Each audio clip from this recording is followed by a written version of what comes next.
শিলিগুড়ি মহকুমা পরিষদ ছাড়াও 17টি পুরসভার মেয়াদ শেষ হচ্ছে জুলাই মাসে। নির্দিষ্ট সময় পুরসভাগুলিতে ভোট করতে হলে 14 জুলাইয়ের মধ্যেই ভোট প্রক্রিয়া সেরে ফেলতে হবে।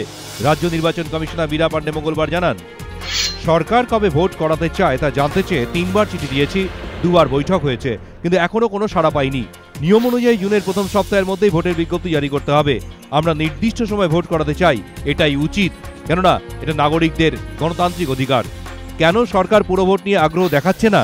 পুরমন্ত্রী ফিরাদ হাকিম এই প্রশ্নে বলেন, লোকসভা ভোটের জন্য এতদিন উন্নয়ন স্তব্ধ ছিল, চাই না পুরসভা ভোটের জন্য সব বন্ধ হয়ে থাকুক।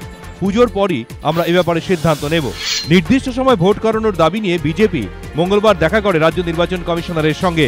বিজেপি রাজ্য সভাপতি রাহুল সিং এর মন্তব্য, বিজেপি ভীতির জন্য এই মুহূর্তে পুরো ভোটে এগোতে চাইছে না রাজ্য সরকার। সরকারের মীরা পাণ্ডে ভীতিও কাজ করছে।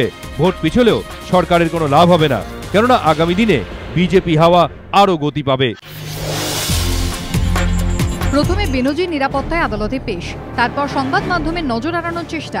মঙ্গলবার সকাল 10:30 বিধাননগর আদালত চত্বরে নজিরবিহীন নিরাপত্তা। পদস্থ পুলিশ কর্তাদের সঙ্গে লাঠি, ঢাল, কাঁদানে গ্যাস নিয়ে মোতায়েন শতাধিক সশস্ত্র পুলিশ। সকাল 11:15 আদালতে আনা হয় সাসপেন্ডেড তৃণমূল সাংসদ কুণাল ঘোষকে। একই সঙ্গে আদালতে তোলা হয় সুদীপ্ত সেন, দেবযানী মুখোপাধ্যায় এবং সোমনাথ দত্তকেও। তবে আইনজীবীদের কর্মবিরতির জন্য এদিন শুনানি হয়নি। আদালত সূত্রে খবর, কুণাল ঘোষকে 1.5 ঘন্টা কোর্ট লকআপে রাখা হয়। সেখানে তার সঙ্গে কিছুক্ষণ কথা হয় সুদীপ্ত সেনের। অন্যান্যদের সামনের দরজা দিয়ে বের করা হলেও 1.5 ঘন্টা পর 1:45 নাগাদ আদালতের পিছনের দরজা দিয়ে কুণাল ঘোষকে বের করা হয়। সংবাদ মাধ্যমকে এড়ানোর জন্য তৎপর ছিল পুলিশ। সংবাদ মাধ্যমের সঙ্গে কথা বলতে যেতেই ধাক্কা দিয়ে কুণাল ঘোষকে গাড়িতে তুলে নিয়ে চলে পুলিশ।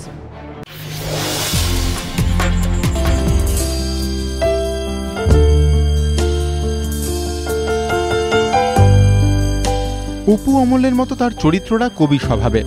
সেই সব চরিত্রের মতো বাস্তবেও নিজের জন্য কবিতা লেখেন সৌমিত্র চট্টোপাধ্যায়।